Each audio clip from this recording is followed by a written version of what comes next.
Le genre de bénédiction de Dieu. Shalom bien-aimés dans le Seigneur. Notre méditation du jour s'intitule Le genre de bénédiction de Dieu, première partie. Durant notre texte en Proverbe 10-22 qui nous dit ceci. C'est la bénédiction de l'Éternel qui enrichit et il ne la fait suivre d'aucun chagrin. Alléluia. Même les hommes peuvent vous bénir, mais leur bénédiction ne sera jamais comme celle de Dieu.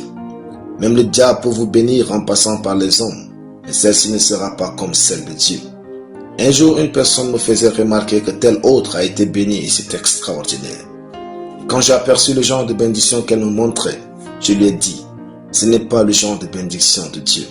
Cette bénédiction est sans gloire et elle ne va pas durer. Effectivement, peu de temps après, j'ai eu ce rapport déplorable. Sachez que la vie n'est pas une course, mais du marathon. Il faut du temps pour avoir quelque chose qui a du prix chez Dieu. Aussi, vous ne pouvez pas falsifier un témoignage au nom de Dieu sans être frappé par le ciel. Beaucoup pour leur ego se sont tenus devant l'église de Jésus-Christ pour mentir que Dieu les a bénis. Or, ce sont des témoignages fabriqués par des mensonges, des dettes sans sagesse et des voix non chrétiennes. Si tel est votre cas et vous êtes en train de lire ou d'écouter ce message, appelez urgemment votre pasteur et racontez-lui toute la vérité. Demandez-lui des orientations pour sortir de cette vie. Sinon votre heure de chemin arrive bientôt.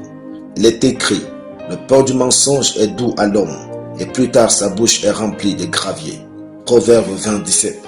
Avant que les graviers n'apparaissent, repentez-vous et construisez une vie authentique. L'Écriture dit, c'est la bénédiction de l'Éternel qui enrichit et il ne la fait suivre d'aucun chagrin. Pour mieux comprendre le genre de bénédiction qui vient de Dieu, permettez-nous de vous expliquer l'expression chagrin dans le contexte hébraïque tel que usité. Le mot chagrin est traduit du mot etseb avec sa racine primaire atsa.